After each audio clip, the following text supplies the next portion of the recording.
Okay, welcome to week 5, module 5 of Art and Entertainment Law. This week we're dealing with entertainer representation and how agents and managers and other people who help out entertainers are regulated under the law in cases that have come from that. Uh, you've already have the notes about the different types of representation that are out there. Talent agents, personal managers, business managers, and entertainment lawyers.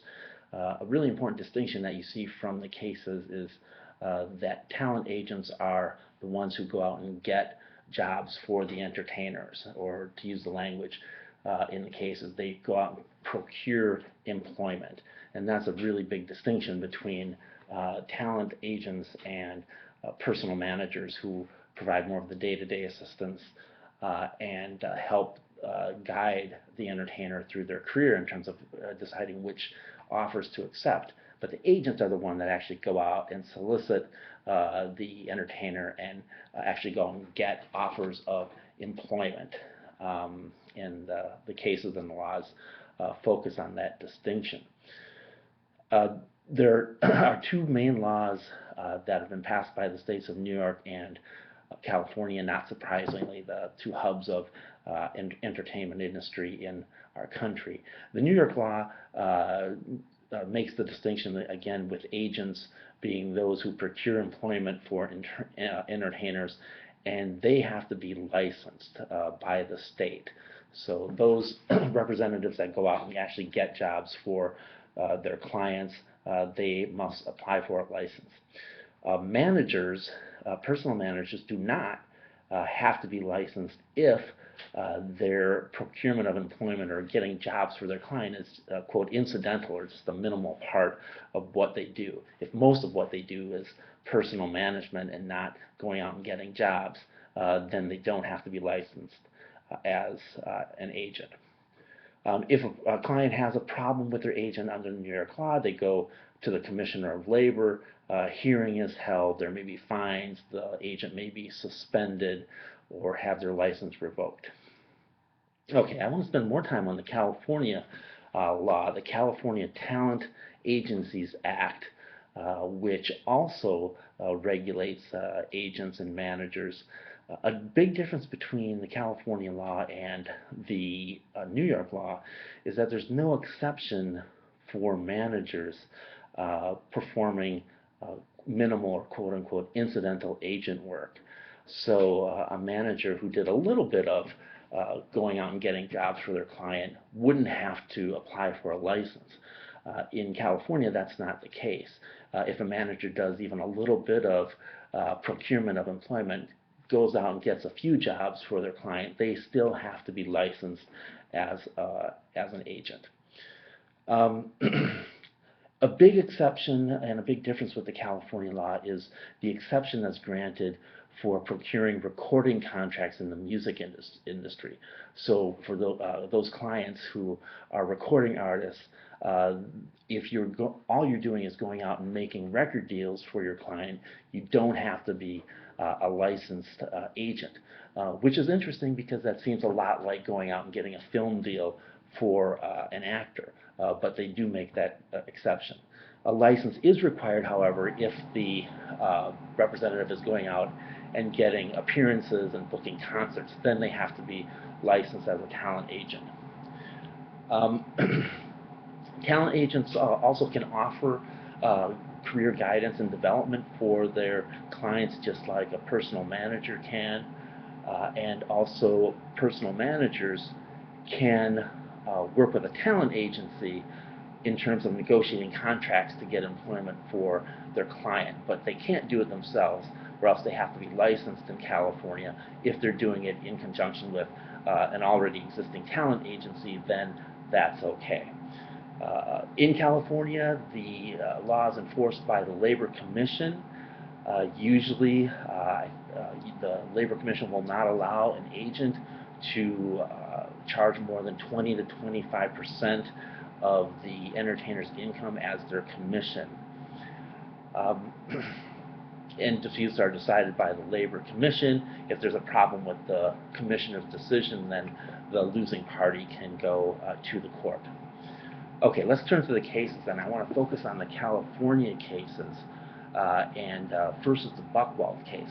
The Buchwald case I just want to draw your attention to for one legal principle that comes out of that case that's important. So this was a 1967 case where the court decided that if a contract states explicitly that a representative is not an agent, that doesn't mean the law doesn't apply to that representative.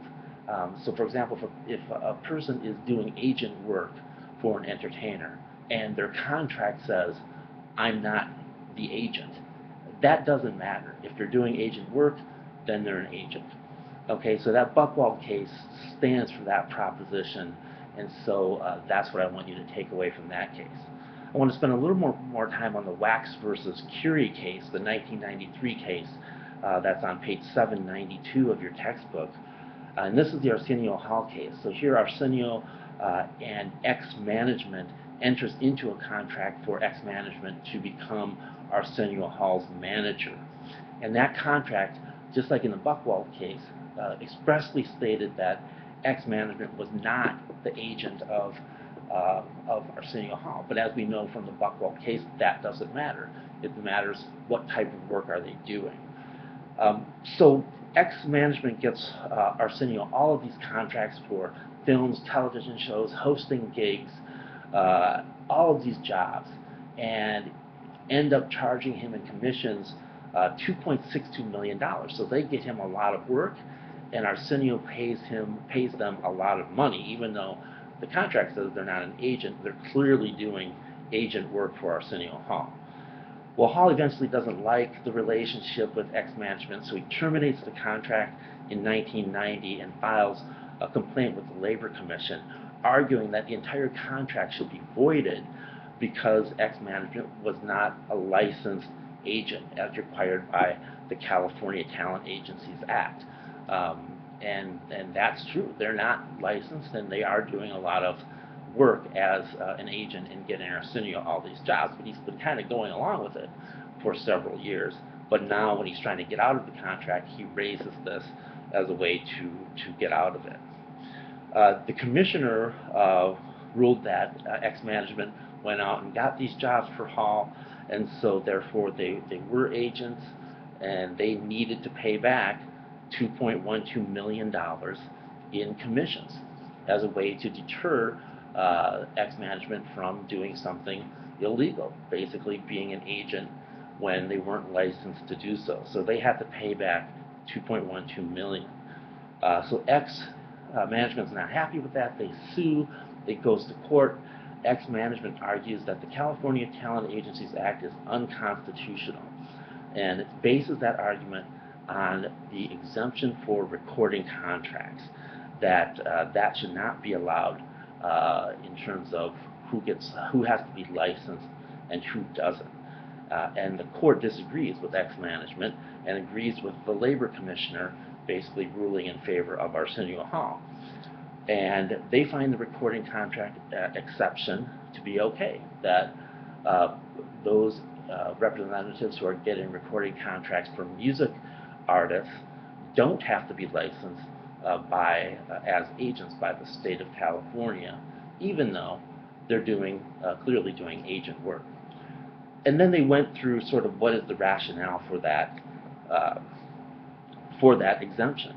And they point out that a record contract is more of a permanent showcase of the artist's talent, so it's establishing more of a permanent relationship than, say, just a film deal for an actor. They point to the practice that in the recording business, for recording artists usually use their managers in negotiating contracts for recording contracts. And the third point is that the manager's role in the recording industry is just too ambiguous. They just do too many things, and so that would be too hard to license. And you can, I think, certainly think about whether that rationale is convincing to you or not. Another important part of the case that has gotten a lot of attention is when the court ruled that if a manager's career development is a significant part of their work overall, then even if that manager is doing a little bit of procurement of jobs, acting a little bit as an agent, then they don't have to be licensed as an agent under the California Talent Agencies Act. And that's been interpreted by some as seeming to put a limitation on that law, which states very clearly that managers have to be licensed if their job procurement activity even is just a little bit, even if it's just minimal. So that's a point from that case that other courts have had problems with, and actually haven't gone along with the Wax case on that. And in fact have fallen more in line with the actual language of the California Talent Agencies Act. Okay, so that's the two main laws as far as regulating representation, and a couple of the big cases that have considered these issues.